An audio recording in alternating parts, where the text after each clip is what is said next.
की है जिन्हें आपसे मिलना है।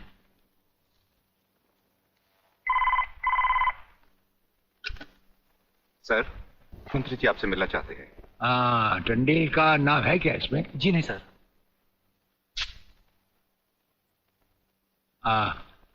आज तो हम अपना एक एक मिनट दूसरों को दे चुके हैं, दम लेने की भी फुर्सत नहीं होगी।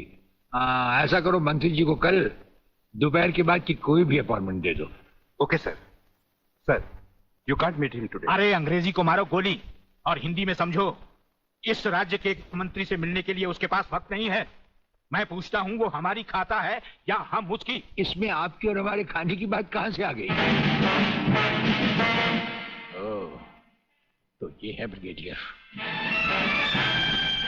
आप यहां अचानक आ पधारे हैं और हम आज का सारा वक्त औरों को दे चुके हैं। आखिर हम सब जनता ही के तो सेवक हैं। कुर्सी मिलने पर ये समझ लेना कि सारी सरकार आप ही की है, इसे हम कैसे मान लें? आप मुझे ये न समझाएं कि सरकार किसकी है। आप सिर्फ इतना समझिए कि आप एक सरकारी नौकर हैं और आपके सामने खड़ा हुआ ये इंसान इस राज्य का मंत्री है। खादी के कपड़े पहनने से और टोपी लगा लेने से कोई महात्मा गांधी नहीं बन जाता। और सुनिए, हमें नेताओं की भाषा ना तो पहले समझ आई थी और ना कभी आएगी। भाषा छोड़ो ब्रिगेडियर, मैं जो आपसे कहना। आपने जो कुछ भी कहना है कल कह लीजिएगा, आपकी अपॉइंटमेंट नोट करवा दी गई है। और एक बात ये भी याद रखिए कि हमसे बगैर अपॉइंटमेंट के कोई नहीं मिल सकता। और जहां तक हमारा ताल्लुक है, हम किसी से भी किसी वक्त भी कहीं भी मिल सकते हैं, हमारा जब दिल चाहे। शायद आपने वो लेटर नहीं पढ़ा जो सेंट्रल गवर्नमेंट ने आपको भेजा है।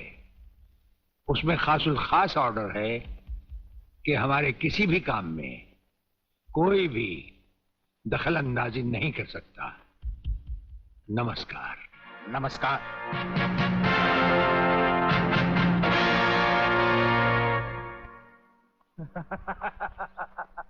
Really? ओए, हाँ, गुड मॉर्निंग अंकल। अरे अंग्रेजी को मारो गोली और हिंदी में बात समझो। हिंदी में तुम ये बताओ तुम्हारे पिता कहाँ हैं? पिताजी, अंकल तो ऊपर बैठे हुए हैं, आप ही का इंतजार कर रहे हैं।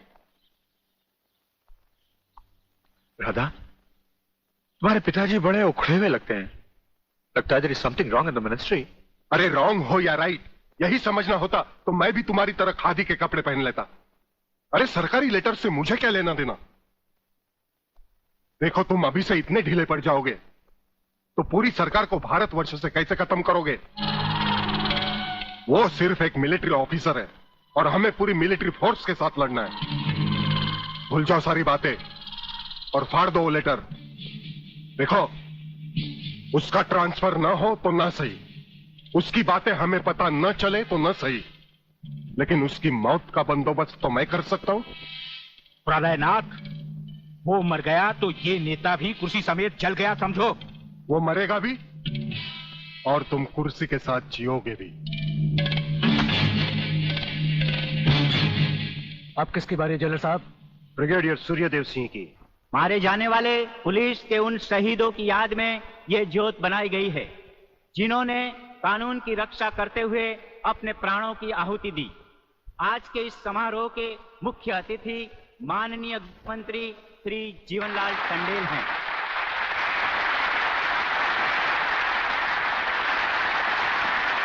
और इस ज्योत का उद्घाटन एक महान योद्धा, परमवीर चक्र विजेता ब्रिगेडियर सूर्यदेव सिंह के हाथों से होगा।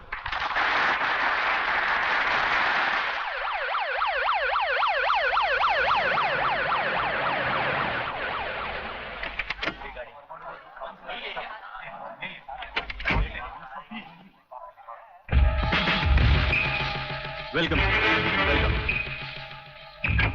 प्लीज।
सर,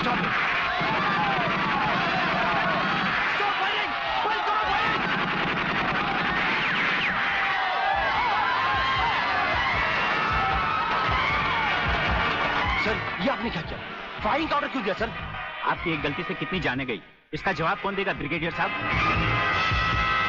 मिस्टर तिवारी, इसका जवाब अब ब्रिगेडियर को ही देना होगा, और वो भी अदालत में।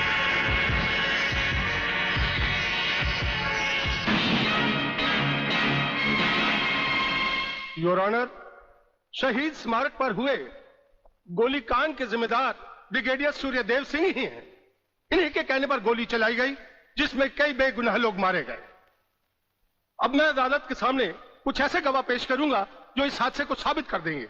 सबसे पहले मेरे गवाह हैं municipal councillor mister M.K. Tiwari.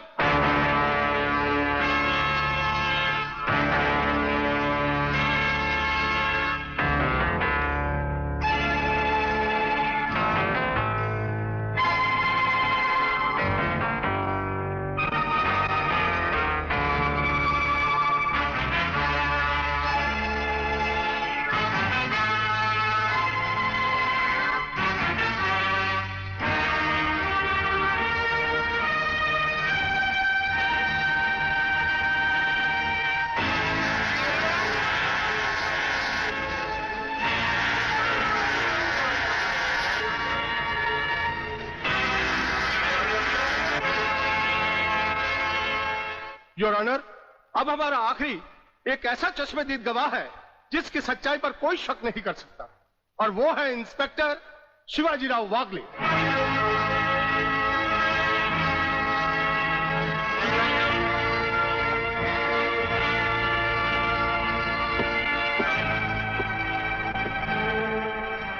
मैं गीता पर हाथ रखकर कसम खाता हूं, जो भी कहूंगा सच कहूंगा, सच के अलावा कुछ नहीं कहूंगा। जज साहब, शहीद स्मारक पर जो भी कुछ हुआ मेरी आंखों के सामने हुआ। मुझे इस बात का ताज्जुब है और अफसोस भी है कि ब्रिगेडियर सूर्यदेव सिंह जैसे जिम्मेदार और सुलझे हुए अफसर ने ऐसा कदम क्यों उठाया जिससे निर्दोष लोग मारे गए। इस हत्याकांड के जिम्मेदार ब्रिगेडियर सूर्यदेव सिंह ही हैं।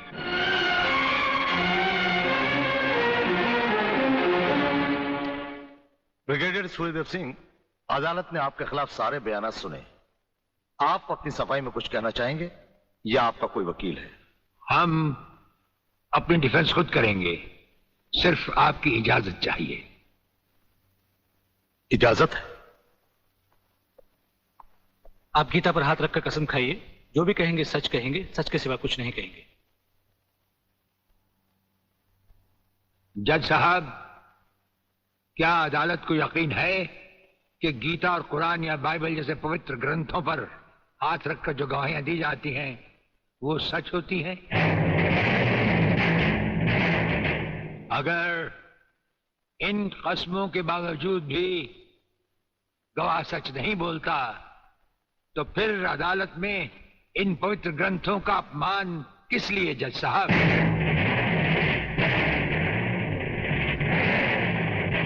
अगर फैसला ऐसे सबूत और गवाहों की बिना पर ही होता है जो पैसे से खरीदे जा सकते हैं, तो बंद करवा दीजिए ऐसे रस्म और रवाज जो कि झूठे हैं।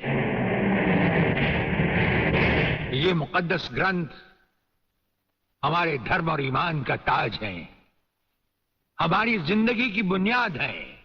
हम ये कसम खाएं भी तो कैसे खाएं? यह अदालत आपकी दलीलों की कदर करती है ब्रिगेडियर साहब, लेकिन यह अदालत की बरसों पुरानी रस्म है जो मैं नहीं बदल सकता। तो फिर हम भी अपने जमीर के खिलाफ नहीं जा सकते, चाहे वो अदालत हो या जंग का मैदान। आप अपना फैसला सुनाकर अदालत की रस्म को पूरा कीजिए। तमाम सबूत और गवाहों के बयानात को मद्देनजर रखते हुए यह अदालत इस नतीजे पर पहुंची है कि शहीद स्मारक पर बेगुनाहों पर पुलिस ने गोली ब्रिगेडियर सूर्यदेव सिंह के कहने पर चलाई। इसलिए यह अदालत ब्रिगेडियर सूर्यदेव सिंह को 1 साल कैद की सजा सुनाती है।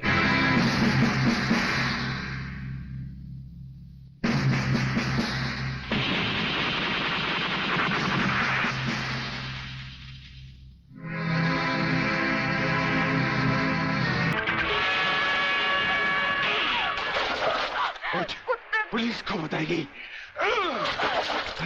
पुलिस को बताएगी। जिंदा रहेगी तो पुलिस को बताएगी ना, न रहे बास न बचेगी बांसुरी। मैं तुझे खत्म कर दूंगा कमीनी।